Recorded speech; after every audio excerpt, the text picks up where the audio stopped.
যারা জান্নাতের টিকিট বিক্রি করছে তারা এখন ট্যাবলেট বিক্রি করে।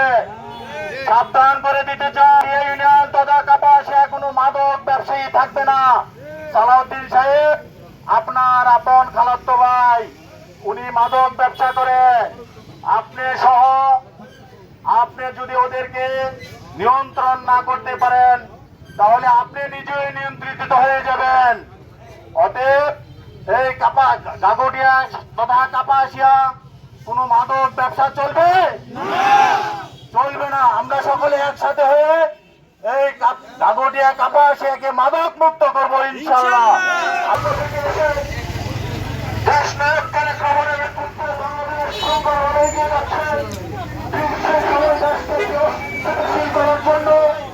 যারা শিবিরের সন্ত্রাসীরা আমরা জানি যে নেতৃত্ব দিয়েছেন তিনি বর্তমান সংসদ সদস্য সালাউদ্দিন আইয়ুবীর আপন বাস্তা এবং আপন খালাতো ভাই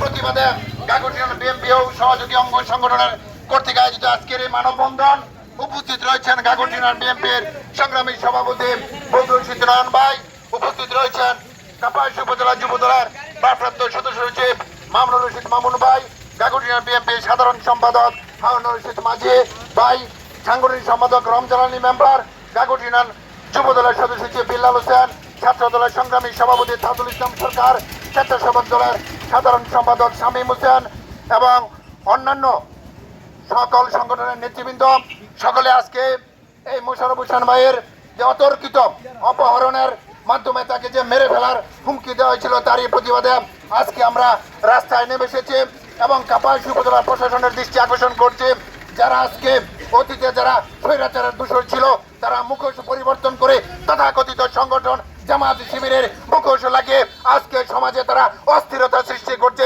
সাধারণ মানুষকে তারা অপপ্রচার করে সাধারণ মানুষের উপর তারা বিভিন্ন ধরনের হয়রানিমূলক বিভিন্নভাবে তাদেরকে হয়রানি করে যাচ্ছে। তারই প্রতিবাদে আমরা গাগটিয়া বিএনপি ও অঙ্গ সহযোগী সংগঠন শান্তিপ্রিয় মানুষ শান্তি শৃঙ্খলা বজায় রক্ষার্থে আমরা উপজেলা প্রশাসনের দৃষ্টি আকর্ষণ করছি। উপজেলা প্রশাসন থেকে সঠিক তদন্তের মাধ্যমে তাদেরকে যেন বিচার আইনের আওতায় তুলে দিয়ে তাদের সঠিক বিচার করা হয়, তা না হলে এই গাগটিয়া থেকে তাদের মূল উৎপাদন করে দেওয়া হবে। সভাপতি হবেন জনাব মোশাররফ হোসেনকে যেভাবে বর্তমান এমপির আত্মীয় পরিচয় দিয়ে ক্ষমতার অপব্যবহার করে আমাদের এই নেতাকে ধরে নিয়ে এই ব্যবসায়ীকে ধরে নিয়ে মুক্তিপণ আদায় করছে, এভাবে যদি চলতে থাকে আজকে কেউ আমরা নিরাপত্তা। সুতরাং আমি এমপি সাহেবকে বলতে চাই, আপনার যে সকল ব্যানার বাহিনী আমাদের লোকের উপর হামলা করেছে, আমাদের লোকদেরকে উঠে নিয়ে গেছে, আমরা কাপাসিয়ায় বেঁচে আসি নাই, আমরা এই এলাকায় বেঁচে আসি নাই, আমরা নতুন কোনো মানুষ না। যদি প্রশাসনের হস্তক্ষেপ কামনা করছি, প্রশাসন অতি সত্তর এই ধরনের অপহরণকারী দৃষ্টান্তমূলক শাস্তি দাবি করছি। আমরা জানি সমাজে যদি 10টা লোক ভালো থেকে থাকে তাহলে এই মোশাররফ হোসেন একজন। অথচ আপনারা যারা আক্রমণ করেছেন তাদের সম্বন্ধে এই গাগটিয়া ইউনিয়নের মানুষের প্রত্যেকের জানা আছে যে আপনারা কি করেন। আপনারা মাদকের সঙ্গে জড়িত, আপনারা ট্যাবলেটের সঙ্গে জড়িত, আপনারা বিভিন্ন সন্ত্রাসী কার্যক্রমের সঙ্গে আপনারা জড়িত। অতএব আপনারা মনে করেন যে এই কাপাসিয়া আসন থেকে আপনারা নির্বাচনে পাশ করে আপনারা সারা বাংলাদেশ দখল করে আছেন, এটা কোনোদিন হতে পারে না। আপনাদের বোঝা উচিত সারা বাংলাদেশে বিএনপি 213টি সিট পেয়ে আজকে সরকার পরিচালনা করছে।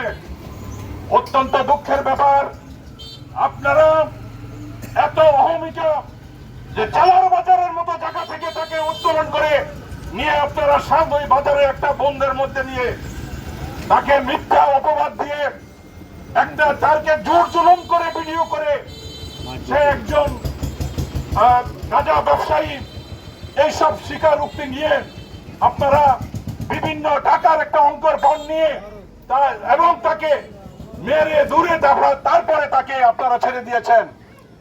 উনি আসার পরে উনি সাংবাদিকদের সাথে কথা বলেছেন। উনি বলেছেন, আমরা দেখেছি যে আল্লাহর অশেষ রহমত এবং আমার দুটি সন্তানের দোয়ায় আমি বাড়িতে ফিরে আসতে পেরেছি। আমার কোনো উপায় ছিল না। আমি মনে করেছি আজকে আমার শেষ দিন।